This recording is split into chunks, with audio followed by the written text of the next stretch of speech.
अस्सलाम वालेकुम स्टूडेंट्स। आज हम अपने सेशन 2 के अंदर जो है वो आपसे फर्दर कुछ चीज़ें और मज़ीद आगे की डिस्कस करेंगे फैक्टराइजेशन से रिलेटेड। हमने सेशन 1 के अंदर जो है वो बेसिक चीज़ों को डिस्कस कर लिया था, जिसके अंदर हमने लॉज ऑफ एक्सपोनेंट्स भी डिस्कस किए थे, एक्सप्रेशन इक्वेशंस को भी डिस्कस किया था, पॉलिनोमियल्स को भी डिस्कस किया था, पॉलिनोमियल्स कितने किस्म की होती हैं वो भी डिस्कस की थी, नंबर सिस्टम को भी हमने डिस्कस किया था, integers, rational, non rational, irrational numbers को। नाउ अब हम जो स्टार्ट करेंगे वो फैक्टराइजेशन वाला पार्ट यानी फैक्टरिंग पार्ट जो है वो हम स्टार्ट करेंगे। तो फैक्टरिंग पार्ट के अंदर हमारे पास कुछ फार्मूलाज हैं, हम पहले वो नोट डाउन करते हैं, ठीक है जी, और फिर हम उसके जो है वो क्वेश्चंस लेकर उसको आपको फिर एक्सप्लेन करना स्टार्ट करेंगे। अब हम जो स्टार्ट कर रहे हैं दैट इज़ फैक्टरिंग। फैक्टरिंग आपकी एक्सरसाइज जो होगी वो फ्रैंकस बर्डनिक की सेक्शन A3 की एक्सरसाइज है, सेक्शन A3 की एक्सरसाइज है।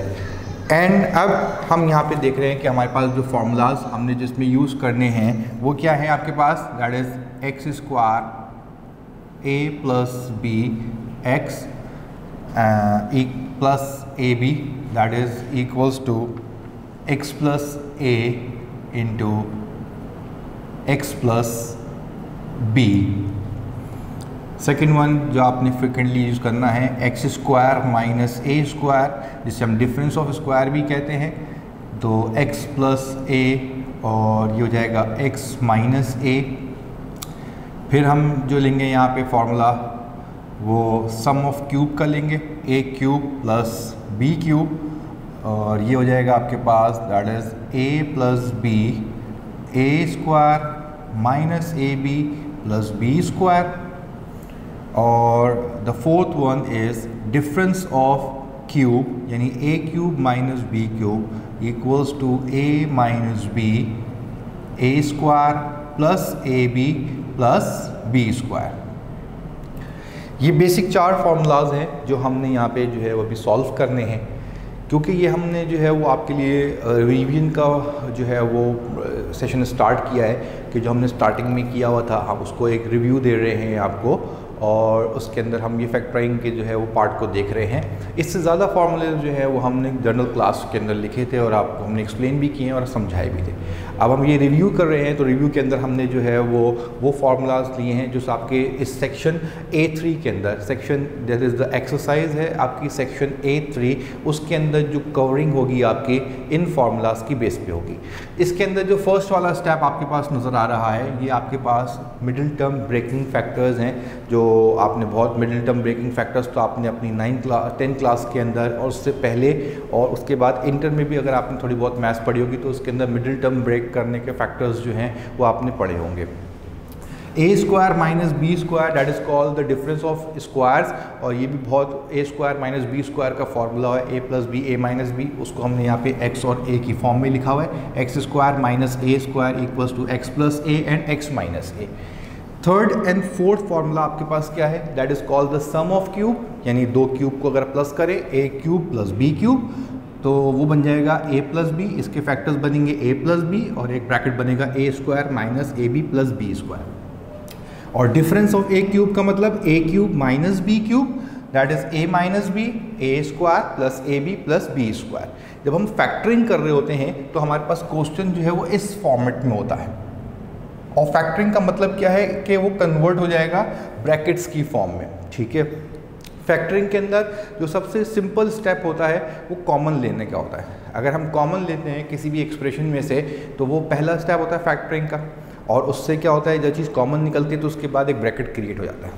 देन उसके बाद मिडिल टर्म ब्रेक करने वाला फैक्टर बनता है, डिफरेंस ऑफ स्क्वायर है, सम ऑफ क्यूब और डिफरेंस ऑफ क्यूब के फॉर्मूलाज हैं, ठीक है।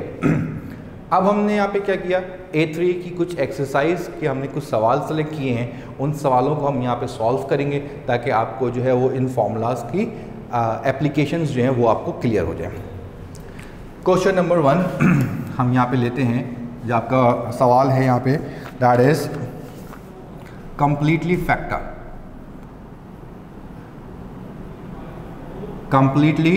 Factor the following.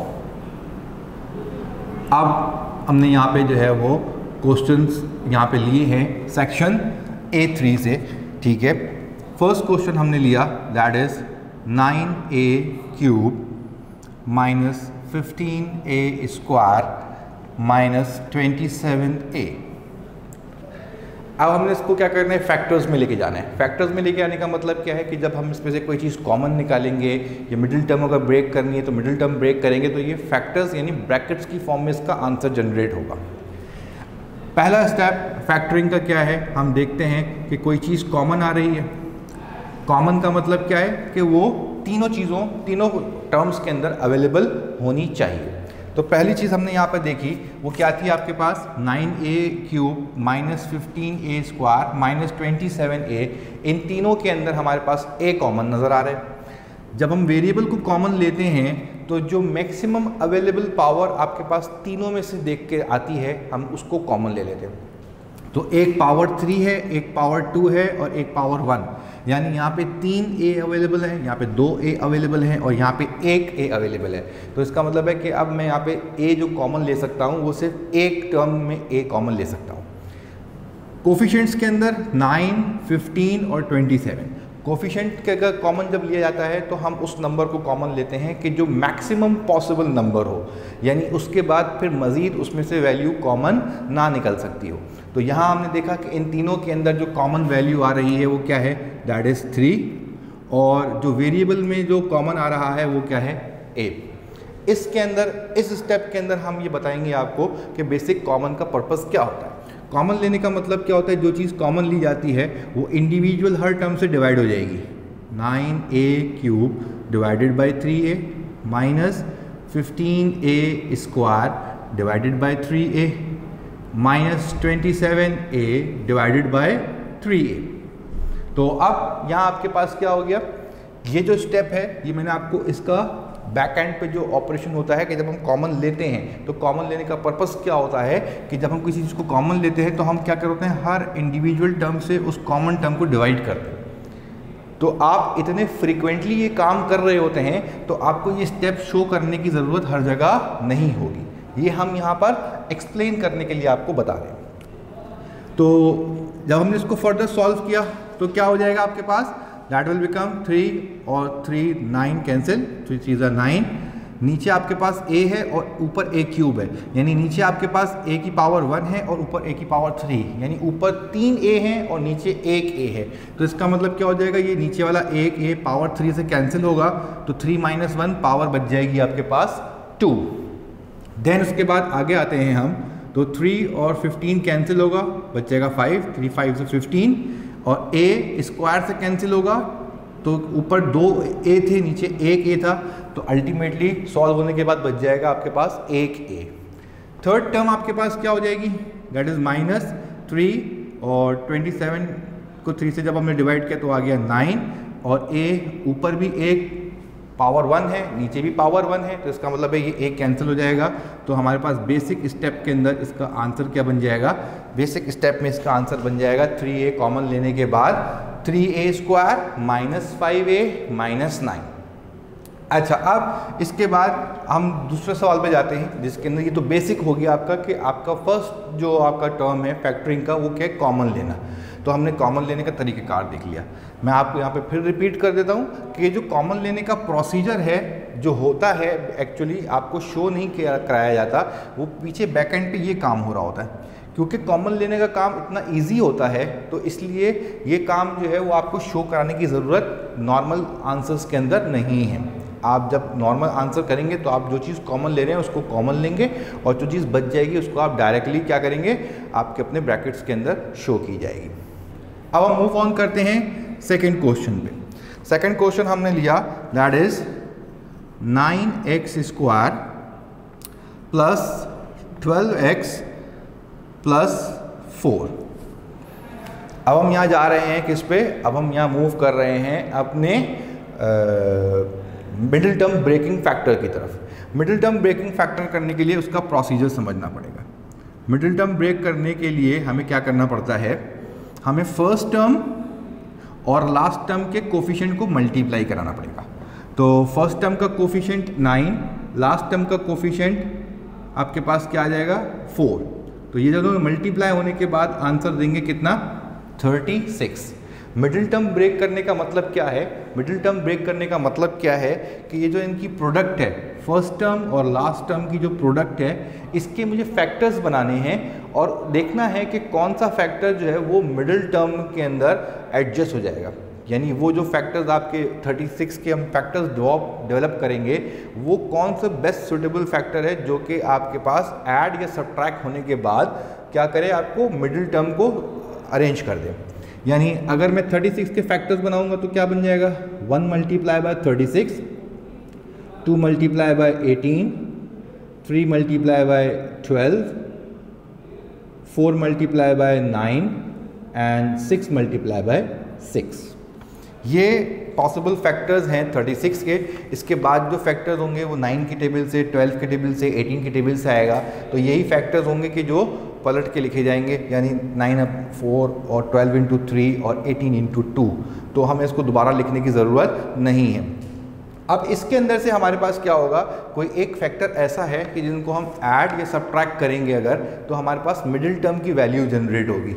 अब आप देखें अगर तो 1 मल्टीप्लाई बाय 36 करने से 36 आएगा, और अगर इसको मैं ऐड या सब्ट्रैक्ट करूं 36 प्लस 1, 36 माइनस 1, इन दोनों सूरतों में मिडिल टर्म की वैल्यू 12 जनरेट नहीं होगी। इसका मतलब है कि ये वाला फैक्टर मैं इस्तेमाल नहीं कर सकता। 18 प्लस 2 करूँगा 20, 18 माइनस 2 करूँगा तो 16। इसका मतलब है कि 12 यहाँ पे भी जनरेट नहीं हो रहा, मैं ये वाली वैल्यू भी नहीं ले सकता। 12 plus 3 will become 15, 12 minus 3 will become 9। यानी यहाँ पे भी क्या होगा, जो मुझे मिडिल टर्म 12 चाहिए वो नहीं मिल रही। फिर उसके बाद आपके पास 9 प्लस 4 13 हो जाएगा, 9 माइनस 4 5 हो जाएगा। आपके पास फोर्थ फैक्टर के अंदर भी वैल्यू जो है वो मिडिल टर्म की नहीं आ रही। लास्ट फैक्टर हमारे पास क्या है 6 एंड 6। 6 एंड 6 हमारे पास क्या है, 6 और 6 हमारे पास जो फैक्टर है वो क्या बन गया, अगर मैं 6 और 6 को ऐड कर दूंगा तो it will become the middle term. इसका मतलब है मैं ये फैक्टर यहाँ पर इस्तेमाल कर सकता हूँ। उसको लिखने का तरीकाकार क्या है भाई, 9x स्क्वायर प्लस, और अब आपके पास आगे क्या आ जाएगा, ये 12x को जो है वो हमने कैसे लिखा 6x प्लस 6x प्लस 4।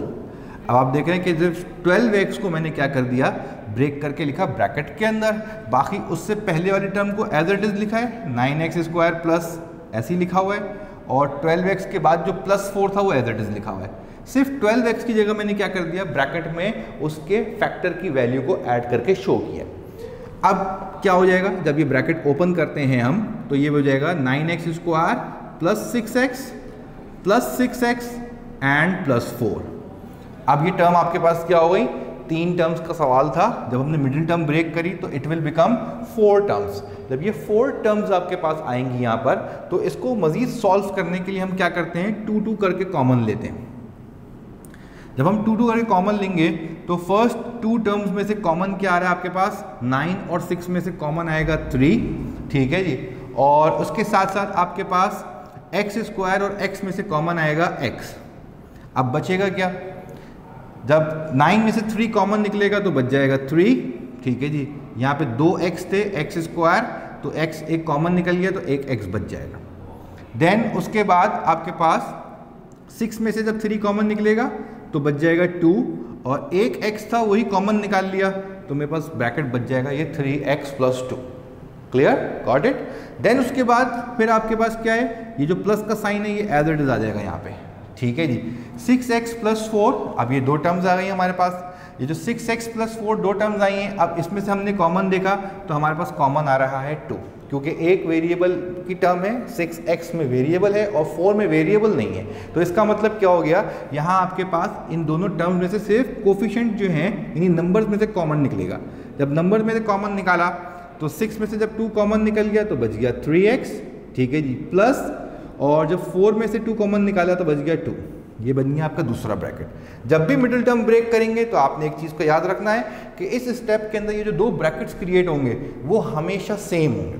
जब हमेशा सेम होने का मतलब क्या है कि इनमें साइन भी डिफर नहीं करेगा, ठीक है जी। अगर साइन डिफर कर रहा है तो इसका मतलब है आपने कोई सोल्यूशन में प्रॉब्लम करी है, या सोल्यूशन गलत है आपका, या फिर उसके अंदर मिडिल टर्म ब्रेक नहीं हो सकती। ये दो एस्पेक्ट्स हैं जिसकी वजह से ये मिडिल टर्म के अंदर ये दो ब्रैकेट सेम नहीं आते।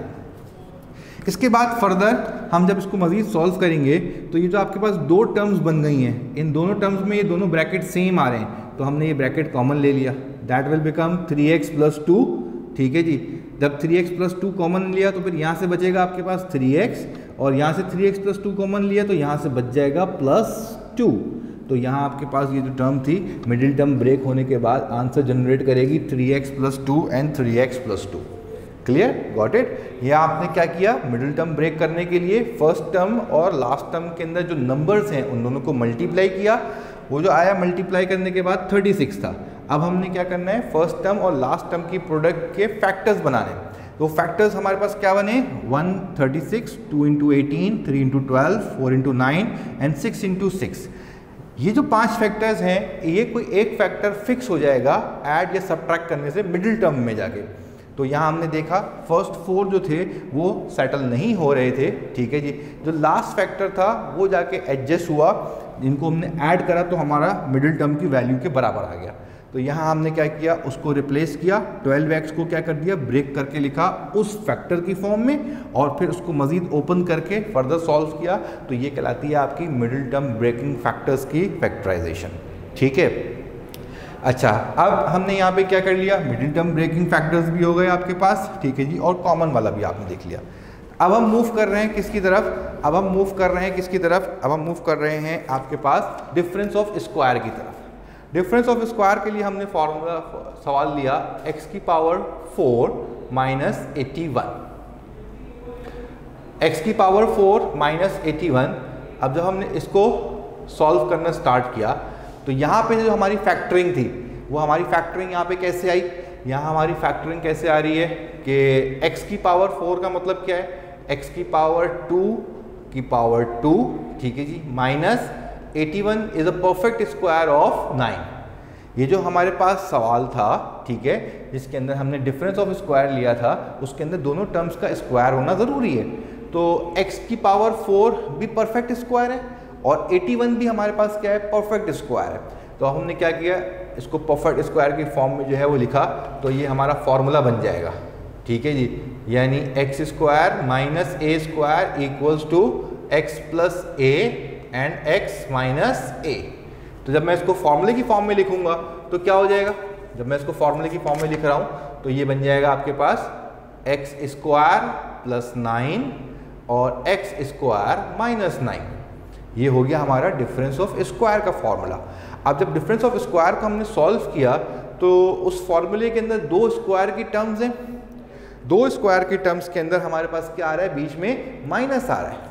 जब हमने इसको सॉल्व किया फर्स्ट स्टेप के अंदर, तो जो दो ब्रैकेट डेवलप हुए आपके पास, उसके अंदर फिर दोबारा आपके पास क्या आ रहे हैं, दोनों परफेक्ट स्क्वायर की वैल्यूज आ रही हैं। तो इसका मतलब क्या है, परफेक्ट स्क्वायर की वैल्यूज और बीच में अगर माइनस आ जाता है तो हम उसमें दोबारा फॉर्मूला अप्लाई कर सकते हैं।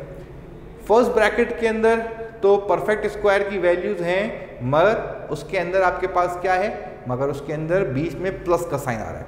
फॉर्मूला क्या कहता है कि दोनों स्क्वायर के बीच में माइनस का साइन आना चाहिए। तो ये दूसरा ब्रैकेट जो है हम इसको सॉल्व कर सकते हैं, x का स्क्वायर यानी x का होल स्क्वायर, और 9 जो है वो परफेक्ट स्क्वायर है 3 का, यानी यहाँ हमारे पास क्या हो जाएगा, यहाँ हमारे पास दोबारा यहाँ पे हमारे पास क्या होगा, फॉर्मूला अप्लाई हो जाएगा। तो it will become x² + 9 and ये हो जाएगा x + 3 और x - 3। ये हो जाएगा हमारा आंसर। यानी इसका मतलब क्या हो गया, इसका मतलब क्या हो गया आपके पास कि हमारे क्वेश्चन के अंदर एक फॉर्मूला जो है वो एक से ज़्यादा दफ़ा भी इस्तेमाल हो सकता है, ठीक है जी। और ऐसा भी हो सकता है कि हम जब कोई सवाल सॉल्व करें तो एक सवाल के अंदर दो फार्मूले जो हैं वो बैक टू बैक इस्तेमाल हो रहे हो, यानी पहले एक फार्मूला इस्तेमाल किया जाए और फिर उसके बाद उसको सॉल्व करने के बाद उसमें कोई दूसरा फार्मूला भी अप्लाई हो रहा हो। Now we will move to our question 4, ठीक है। क्वेश्चन 4 हमारे पास क्या है, क्वेश्चन 4 हमने लिया है क्यूब से related, that is 27 - 8m³ cube. अब 27 माइनस 8m क्यूब जो है वो क्या है आपके पास, यानी आपका हर स्टेप के अंदर हमने एक एक क्वेश्चन आपको दिया यहाँ पे, ताकि आपको जो है वो इस एक्सरसाइज को करने में आसानी हो कि मिडिल टर्म ब्रेक करने का भी फैक्टर्स आपके अवेलेबल हो जाएं और डिफरेंस ऑफ स्क्वायर भी आपको मिल जाए और क्यूब की एप्लीकेशन जो है वो भी आपको यहाँ पर मिल जाए। जब आपके पास क्यूब की एप्लीकेशन भी यहाँ पे आ जाएगी तो अब आप ये जो आपकी सेक्शन 8.3 एक्सरसाइज है आप उसको इजीली सॉल्व कर सकते हैं, रिवाइज कर सकते हैं। जब हमने इस सवाल को देखा तो इसके अंदर हमारे पास क्या आ गया, 27 माइनस 8m क्यूब। जब हम क्यूब की एप्लीकेशन करेंगे तो क्यूब की एप्लीकेशन में हमें याद रखना होगा कि दोनों जो टर्म्स हैं वो क्यूब वाली होनी चाहिए, यानी वो किसी नंबर की क्यूब रूट हो। तो 27 is a cube root of 3, यानी आपके पास क्या होगा 3 की पावर 3 जो है वो बन जाएगी आपके पास 27। 3 मल्टीप्लाई बाय 3 9, 9 मल्टीप्लाई बाय 3 27, तो ये हमारे पास क्या है, it's called a cube root. और फिर 8 आपके पास क्या होता है, 8 होता है आपके पास 2 का क्यूब, तो ये मैं लिखूंगा कैसे, 3 का क्यूब माइनस 2m का क्यूब, 3 का क्यूब माइनस 2m क्यूब। ये फॉर्मूला आपके पास कौन सा हो गया, ये फॉर्मूला आपके पास डिफरेंस ऑफ क्यूब का फॉर्मूला है, जिसको हम कहते हैं a cube minus b cube बराबर होगा किसके, ये a minus b a square plus a b plus b square के। तो अब इसको फॉर्मूले में जब लिख के एक्सपेंड करेंगे तो क्या हो जाएगा, a की जगह है 3 माइनस b की जगह आ गया 2m और फिर आपके पास a का स्क्वायर यानी 3 स्क्वायर प्लस 3 और b की जगह आ जाएगा 2m प्लस देन फिर 2m का होल स्क्वायर। तो ये हो जाएगा आपके पास 3 माइनस 2m, 3 का square is 9 plus 3 2 6m plus, ठीक है जी, और 2 का स्क्वायर 4 और m का स्क्वायर m स्क्वायर, ये हो जाएगा हमारा आंसर।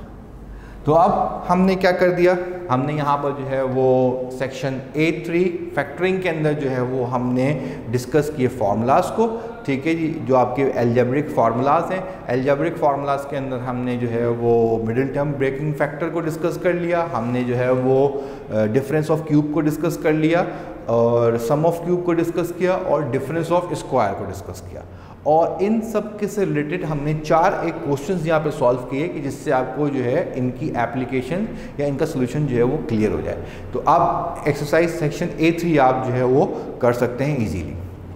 अब हम मूव करेंगे सेक्शन A4 की तरफ, जिसके अंदर हम जो है वो फ्रैक्शंस के ऊपर जो है वो काम करेंगे।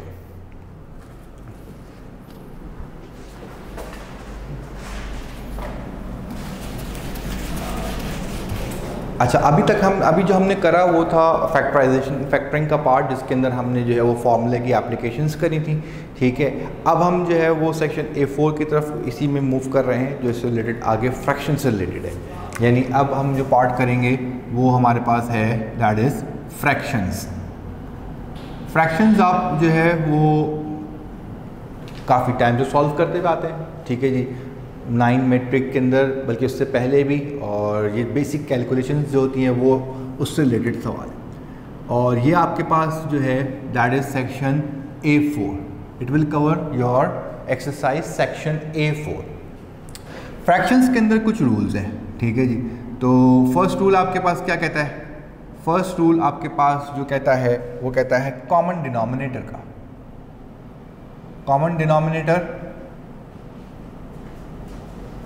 डिनोमिनेटर का मतलब क्या है कि जब आपके पास फ्रैक्शंस के अंदर क्या हो, फ्रैक्शन के अंदर आपके पास डिनोमिनेटर वो वैल्यू होती है, जो डिनोमिनेटर आपके पास वो वैल्यू होती है कि जिसके अंदर आप फ्रैक्शन में नीचे के अंदर जो पार्ट लिखते हैं वो डिनोमिनेटर कहलाती है। और जब हम उसको ऐड या सब्ट्रैक्ट के लिए लेके जाते हैं तो हमें डिनोमिनेटर को ही सेम करना होता है। अगर कॉमन डिनोमिनेटर यानी सेम डिनोमिनेटर आपके पास अवेलेबल है तो आपके पास फ्रैक्शन की जो एडिशन सब्ट्रैक्शन है वो ईजी है, ठीक है जी। देन उसके बाद रूल 2 जो है आपके पास, यहाँ पर रूल 2 है आपके पास, दैट इज डिफरेंट डिनोमिनेटर्स का। डिफरेंट डिनोमिनेटर्स का मतलब फ्रैक्शन के अंदर जो नीचे वाली टर्म्स हैं वो अलग अलग हो। अगर फ्रैक्शन के अंदर नीचे वाली टर्म्स अलग अलग होंगी आपके पास, तो उसके अंदर आपने क्या करना होगा, पहले उनको सेम करना होगा। और उसके लिए हम एक चीज़ इस्तेमाल करते हैं एलसीएम। आपने जो है वो अपने बचपन के अंदर जब से आप फ्रैक्शंस इस्तेमाल करना शुरू करते हैं तो उसके अंदर ये एलसीएम की टर्म को जो है वो ज़रूर फेस की जाती है आपके पास, चाहे वो मेट्रिक हो, मेट्रिक से पहले हो, मेट्रिक के बाद हो। ठीक है जी। तो फ्रैक्शन की एडिशन सब्ट्रैक्शन के अंदर अगर आपके पास डिनोमिनेटर डिफरेंट आते हैं तो उसके अंदर एलसीएम लेकर उसको क्या किया जाता है, सेम किया जाता है। देन उसके बाद थर्ड रूल आपके पास क्या है, दैट इज़ मल्टीप्लिकेशन। और मल्टीप्लिकेशन के अंदर हम क्या करते हैं, मल्टीप्लिकेशन के अंदर आपको याद रखना होगा, let suppose a upon b multiply by c upon d, तो it will become ac upon bd। इसका मतलब क्या है, आपके पास जब फ्रैक्शन की मल्टीप्लिकेशन होती है तो फ्रैक्शन की मल्टीप्लिकेशन का मतलब क्या है कि आपके पास ऊपर वाली टर्म ऊपर से मल्टीप्लाई होगी, यानी a न्यूमरेटर में था, दूसरे फ्रैक्शन में c न्यूमरेटर में था, तो ये a c से मल्टीप्लाई होकर ac बन गया, b डिनोमिनेटर में था और d डिनोमिनेटर में था, ये दोनों मल्टीप्लाई होकर क्या बन गए, दैट विल बिकम bd।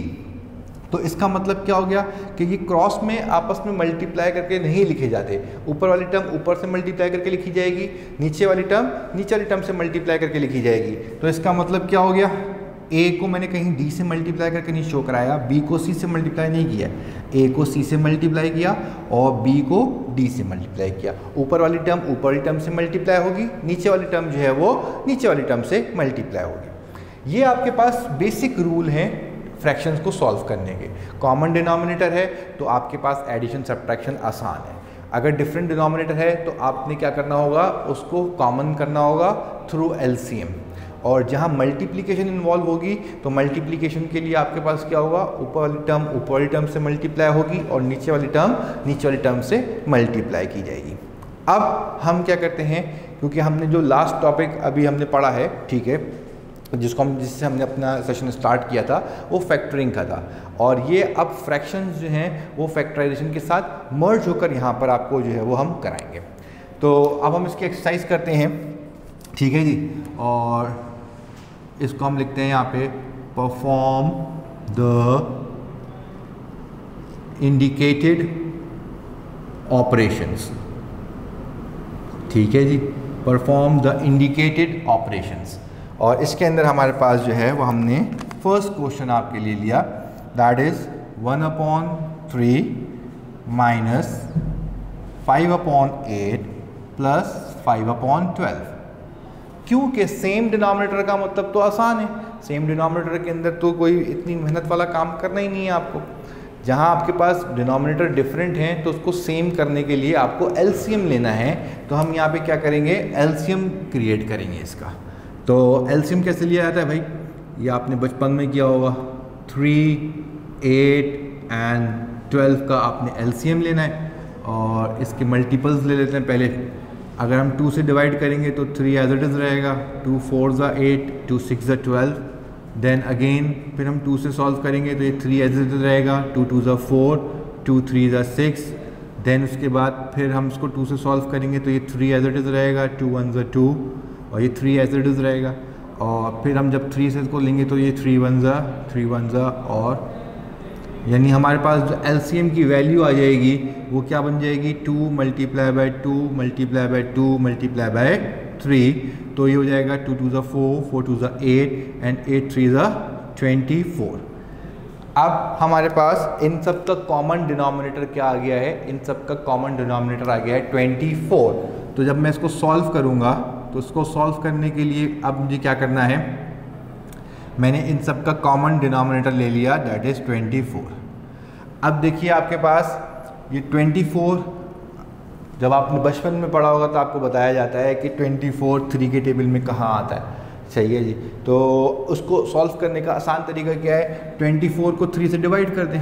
24 को 3 से डिवाइड करेंगे तो क्या आ जाएगा, 24 डिवाइड बाई 3 8, तो ये 8 यहाँ मल्टीप्लाई किया जाएगा, तो ये हो जाएगा 8 1 8 माइनस फिर दूसरा डिनोमिनेटर क्या है 8, तो 24 8 के टेबल में कहाँ आएगा, उसके लिए हम क्या करेंगे, 24 को 8 से डिवाइड कर देंगे। 24 को 8 से डिवाइड करेंगे तो आएगा 3, तो ये 3 को 5 से मल्टीप्लाई किया, इट विल बिकम 15।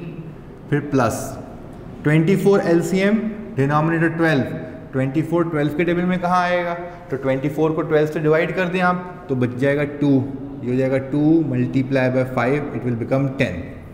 तो अब जब हम इसको सॉल्व करते हैं तो ये तो कैलकुलेटर से आप इजीली सॉल्व कर सकते हैं आप। 8 माइनस 15 विल बिकम -7, -7 प्लस 10, ये हो जाएगा आपके पास कितना, 3/24, 3/24।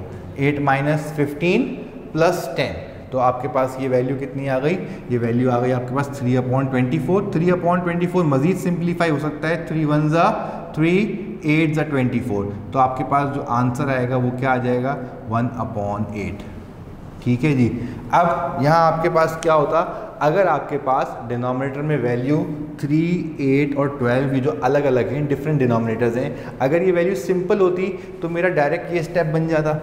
क्योंकि ये सेम नहीं थी इसलिए हमने क्या किया, इसका हमने पहले एलसीएम लिया और एलसीएम की वैल्यू से फिर इसको क्या किया, सेम करके फिर आगे सॉल्व किया, ताकि तमाम वैल्यूज़ का डिनोमिनेटर जब सेम होगा तो उसकी कॉरस्पॉन्डिंग वैल्यूज से उसके न्यूमरेटर को सेम कराया और फिर हमने जाके जो है वो ऐड सब्ट्रैक्ट किया। अब आप देखें यहाँ पे 3, 8 और 12 का कॉमन डिनोमिनेटर बनाया 24, तो हमने जो इसके न्यूमरेटर में वैल्यूज़ थी 1, 5, 5 वो एज इट इज़ नहीं ले ली।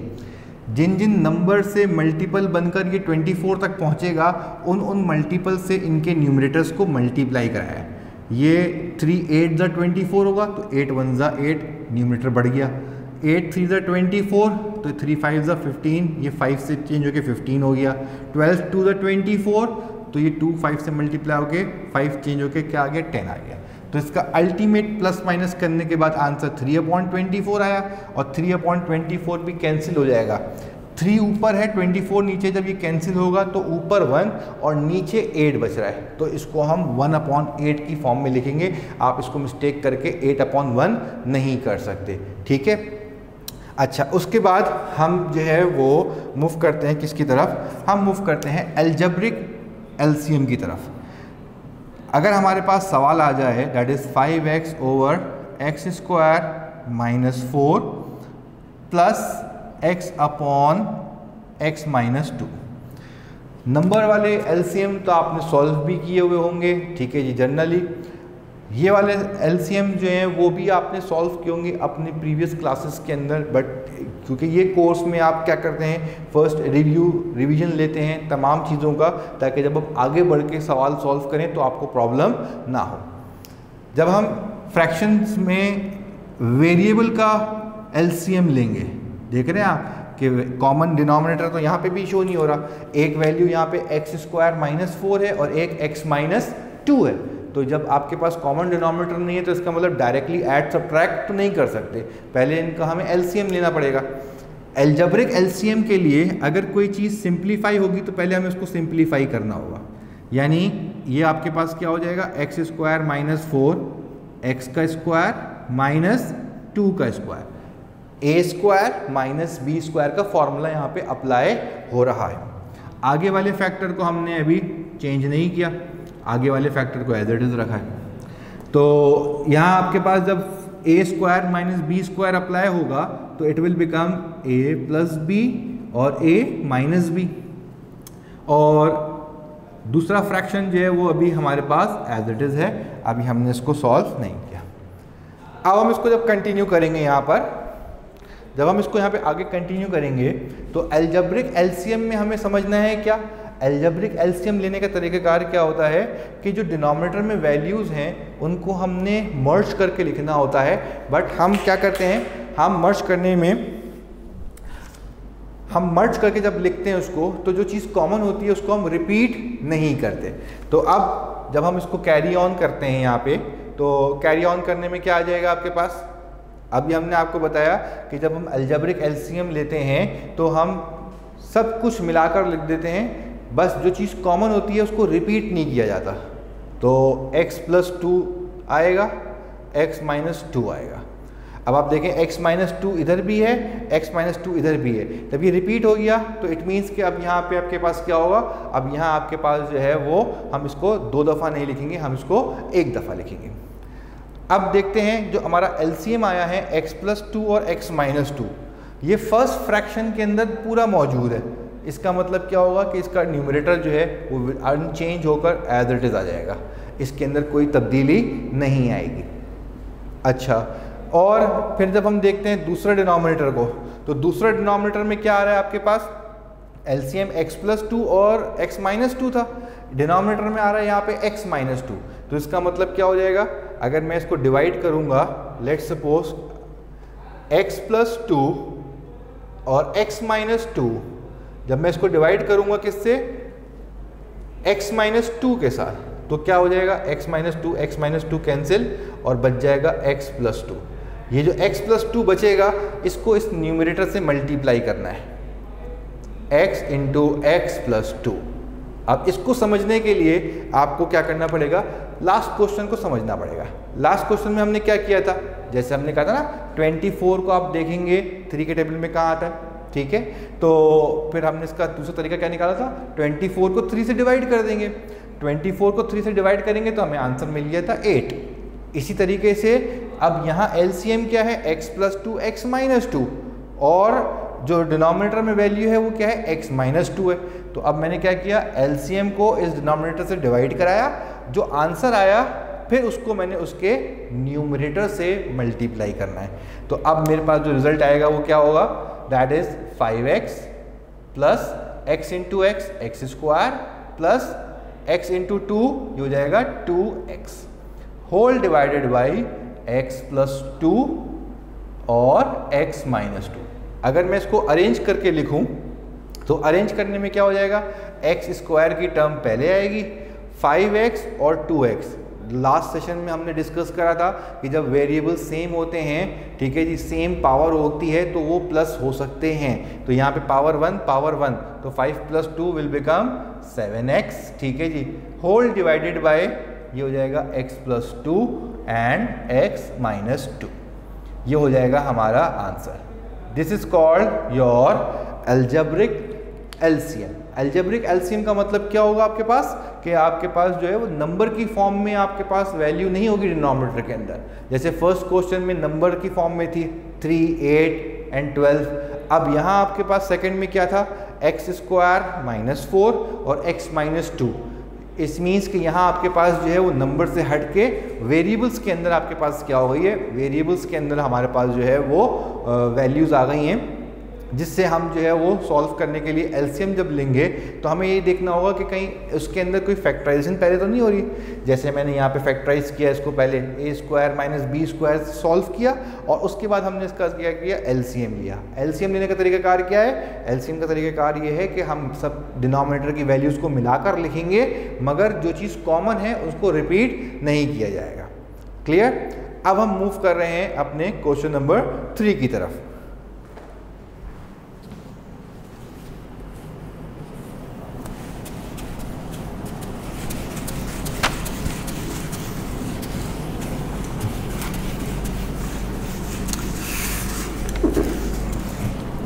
अच्छा, अब आ रहे हैं हम अपने क्वेश्चन नंबर 3 पे।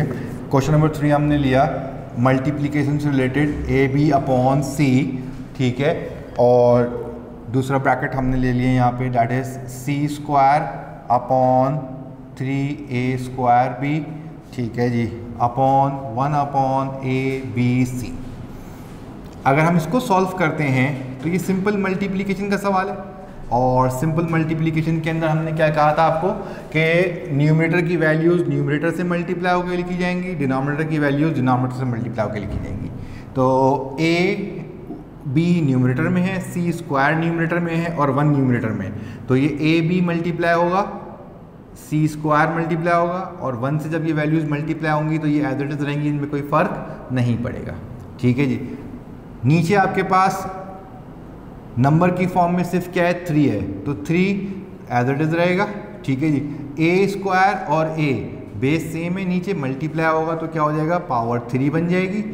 फिर b आपके पास 2 हैं तो b 1 और 1 ऐड होके b स्क्वायर हो जाएगा, और c 2 हैं तो it will become c square. अच्छा, अब यहाँ ये फर्दर सिंप्लीफाई होता हुआ नज़र आ रहा है, तो हम क्या करेंगे, अब आप देखते हैं यहाँ पे जब हम इसको सॉल्व करने के लिए लिखेंगे तो ऊपर एक a था, ठीक है जी, और नीचे 3 a हैं, तो आपके पास 3 नीचे रहेगा, a क्यूब से a स्क्वायर हो जाएगा, 3a में से एक a न्यूमरेटर से कैंसिल हो जाएगा तो नीचे a स्क्वायर बच जाएगा। इसी तरीके से आपके पास क्या होगा, b और b स्क्वायर कैंसिल, खाली b बच जाएगा नीचे। फिर आपके पास नीचे क्या है, c स्क्वायर और c स्क्वायर, ये c स्क्वायर पूरा c स्क्वायर से कैंसिल होगा तो कुछ भी नहीं बचेगा, यानी न्यूमरेटर में कोई भी वैल्यू जो है वो नहीं बची, सारी कैंसिल आउट हो गई हैं। तो इसलिए क्या होगा आपके पास, इसलिए जो है वो हम यहाँ पे क्या लिखेंगे, हम यहाँ पे आंसर लेंगे 1/3a स्क्वायर अपॉन b, ये हो जाएगा हमारा आंसर, ठीक है। अच्छा, अब हम मूव कर रहे हैं किसकी तरफ, अब हम मूव कर रहे हैं अपने क्वेश्चन नंबर 4 की तरफ। तो क्वेश्चन नंबर 4 हमने लिया था ऐसा जिसके अंदर हमारे पास फैक्टराइजेशन, मल्टीप्लिकेशन भी इन्वॉल्व हो जाए और डिवीजन वाला पार्ट भी इन्वॉल्व हो जाए। तो अब लास्ट क्वेश्चन हमारा क्या है, that is x square plus x minus 6 divided by x square plus x minus 2 divided by x square minus 9 divided by x square minus 1। यहाँ आपके पास जो वैल्यूज़ आ रही हैं, अब ये एक कॉम्प्रिहेंसिव सवाल हमने उठा लिया है जिसके अंदर मिडिल टर्म ब्रेक भी करेंगे, हम फॉर्मूला भी सॉल्व करेंगे डिफरेंस ऑफ स्क्वायर का, और फ्रैक्शंस में भी इसको जो है वो सॉल्व किया जाएगा, यानी मल्टीप्लिकेशन डिवीजन भी इन्वॉल्व हो जाएगी। X square plus x minus 6 middle term break करनी है इसकी। जब हम मिडिल टर्म ब्रेक करते हैं तो मिडिल टर्म ब्रेक करने के लिए फर्स्ट वैल्यू के साथ क्या है 1 और लास्ट क्या है 6, तो 6 आपके पास वैल्यू है, इसके फैक्टर्स क्या बनेंगे 1 मल्टीप्लाई बाय 6 और 2 मल्टीप्लाई बाय 3।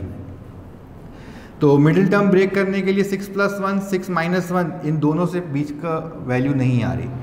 2 + 3 आपके पास क्या होगी 5, ठीक है जी, और 3 + 2 5 और 3 - 2 दैट इज 1। तो इसका मतलब क्या होगा कि ये वाला फैक्टर मैं यहाँ पे न्यूमरेटर में इस्तेमाल कर सकता हूँ। तो अब मैंने क्या किया, यहाँ पे सोल्यूशन लिया, सोल्यूशन लेने में क्या कर दिया, अब हमने यहाँ पे एक्स स्क्वायर प्लस ये वैल्यू तो चेंज नहीं हुई, मिडिल की टर्म वैल्यू क्या है 1x, तो 1x कैसे आएगा 3x - 2x करके, ठीक है जी, और आगे -6 एज इट इज रहा। तो मिडिल टर्म ब्रेक करने का मतलब क्या है, मिडिल टर्म ब्रेक करने का मतलब है कि जब मिडिल टर्म की जगह हम वो वैल्यू लेके आएंगे तो आपके पास सवाल पे कोई फर्क नहीं पड़ेगा। तो यहाँ पे देखें 3x - 2x करा हमने, तो आपके पास क्या है 1x आ जाएगा, तो कुछ सवाल पे कोई फर्क नहीं पड़ा। फिर नीचे आपके पास क्या है, नीचे आपके पास वैल्यू है 1 और 2, ठीक है जी, तो 1 और 2 का तो फैक्टर्स अगर आप बनाते हैं तो क्या बन जाएगा, 1 और 2 का फैक्टर 2 बन जाएगा, ठीक है जी, और उसमें एक ही फैक्टर है 1 मल्टीप्लाई बाय 2, ठीक है जी, और 1 मल्टीप्लाई बाय 2 में 2 - 1 करने से मुझे मिडिल टर्म मिल जाएगी मेरी। तो ये क्या बन जाएगा आपके पास x square plus 2x - x और आगे -2।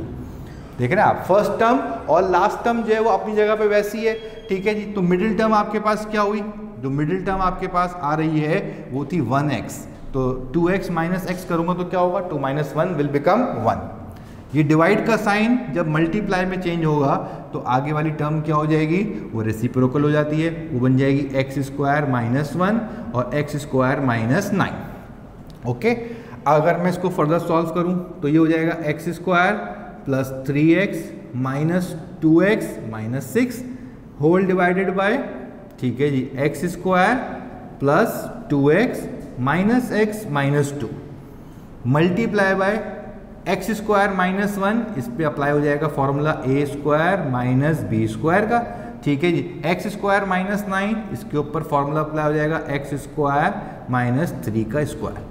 जब हम इसको आगे सॉल्व करेंगे, ठीक है जी, तो अब इसके सॉल्व करने के लिए अब क्या हो जाएगा, हमने यहाँ पे ली वैल्यू, ठीक है जी, अब हमारे पास जो है वो इसके 3 स्टेप्स जो बाकी हैं वो क्या हो जाएंगे, न्यूमरेटर के अंदर हमने कॉमन लिया, ठीक है, जब न्यूमरेटर में कॉमन लेंगे तो क्या आ जाएगा x कॉमन लेंगे तो बच जाएगा x + 3, ठीक है जी, फिर माइनस का साइन है और आगे वैल्यू -2x - 6, इसमें से सिर्फ कॉमन आएगा 2, जब हम माइनस का साइन कॉमन लेते हैं तो आगे ब्रैकेट में वैल्यू की जो है वैल्यू चेंज हो जाती है। तो क्या हो जाएगा आपके पास, जब मैंने यहाँ पे कॉमन लिया वैल्यू तो यहाँ बच जाएगा -2, कॉमन ले लिया तो खाली बच जाएगा x, माइनस कॉमन लिया तो ये माइनस विल बिकम प्लस, और 6 में से 2 कॉमन लिया तो ये हो जाएगा 3। अब आपको ये बताया था कि जब मिडिल टर्म ब्रेक की जाती है तो दोनों ब्रैकेट सेम आएंगे। देन उसके बाद डिनोमिनेटर में क्या आ जाएगा, x कॉमन लेंगे तो ये हो जाएगा x + 2, ठीक है जी। फिर माइनस का साइन है, जब माइनस का साइन कॉमन लिया तो आगे देखा एक x है एक 2 है, कोई भी चीज़ कॉमन नहीं आ रही है। जब हमारे पास कोई भी चीज़ कॉमन नहीं आती तो क्या होगी, आप 1 कॉमन ले लेंगे। जब हम 1 कॉमन लेंगे तो क्या होगा, x बचेगा आगे, साइन जब माइनस कॉमन ली जाती है तो आगे साइन चेंज हो जाएगी प्लस, और ये हो जाएगा 2। आप दोनों के मिडिल टर्म में देख रहे हैं, आप दोनों के ब्रैकेट सेम आ रहे हैं, ठीक है। आगे जो आपके पास वैल्यू थी वो क्या थी, a² - b² अप्लाई किया यहाँ पे हमने, तो ये हो जाएगा x + 1 x - 1। नीचे भी यही फॉर्मूला अप्लाई हो रहा है, तो ये हो जाएगा x + 3 एंड x - 3। तो इसको जब सॉल्व करा हमने फर्दर तो ये क्या बन जाएगा, x + 3 कॉमन लिया ब्रैकेट तो ये बच जाएगा x, यहाँ से बचेगा -2, ठीक है। नीचे क्या है, x + 2 कॉमन लिया तो आपके पास इधर से बचेगा x और इधर से बचेगा -1, मल्टीप्लाई बाय x + 1 और x - 1, और नीचे आएगा x + 3 एंड x - 3। जब हम मल्टीप्लाई करते हैं तो ऊपर वाली टर्म ऊपर से मल्टीप्लाई करते हैं, और जब हम क्रॉस कर रहे होते हैं तो हम देखते हैं कि कोई चीज़ सिमिलर है तो वो ऊपर नीचे क्या होगी, कैंसिल आउट हो जाएगी। तो यहाँ पे आपने देखा x + 3 की वैल्यू, x + 3 की वैल्यू कैंसिल हो जाएगी, इधर x + 1 और सॉरी x + 1 नहीं x - 1 और x - 1 यहाँ कैंसिल हो जाएगा। तो अल्टीमेटली आपके पास क्या बच जाएगा, दैट इज x - 2 और x + 1, नीचे बचेगा x + 2 और x - 3। ये x - 2 और x + 2 आपस में कैंसिल आउट नहीं होंगे, ठीक है जी। सेम वैल्यूज आपस में कैंसिल हो सकती हैं, साइन का डिफरेंस होगा अगर तो वो आपस में कैंसिल नहीं होती। ये हो जाएगा हमारा आंसर। तो इस सेशन में हमने जो है वो डिस्कस किया फैक्टरिंग को, ठीक है। फैक्टरिंग के अंदर हमने जो है वो फॉर्मूलाज डिस्कस करे, मिडिल टर्म ब्रेक करना सीखा हमने, जो है वो इसके अंदर difference of square, difference of cube और सम ऑफ क्यूब के फॉर्मूले सॉल्व किए, ठीक है। जिसके अंदर हमने सेक्शन A3 को सॉल्व किया था। फिर हमने इसके अंदर इस सेशन में फ्रैक्शंस को देखा, फ्रैक्शंस की addition, subtraction, multiplication and division as well. और उसके अंदर उस फ्रैक्शंस के अंदर हमने जो है वो फैक्टराइजेशन वाले पार्ट को भी जो है वो इंड्यूस किया। तो हमने यहाँ पे वो कंसोलिडेटेड क्वेश्चंस आपको यहाँ पे डिलीवर करे कि जिससे आपका ये एक्सरसाइज सेक्शन A4 जो है, जिसमें फैक्टराइजेशन और फ्रैक्शंस मिलकर आ रहे हैं, जो आपके पेपर पॉइंट ऑफ व्यू से भी जो है वो एक इम्पॉर्टेंट एक्सरसाइज बन सकती है, तो आप इसको जो है वो ईजिली सॉल्व कर सकते हैं। बाकी जब आप ये सवाल करेंगे, एक्सरसाइज करेंगे, इसमें कोई भी अगर आपको इशू होता है तो यू कैन कॉन्टैक्ट मी। मैं आपके ग्रुप में अवेलेबल हूँ, ठीक है जी। आप में कोई भी आपकी क्यूरीज है तो आप वहाँ पे जो है वो मुझसे पूछ सकते हैं। इंशाल्लाह नेक्स्ट टॉपिक के साथ नेक्स्ट सेशन के अंदर आपसे मुलाकात होगी। अल्लाह हाफिज़, थैंक यू।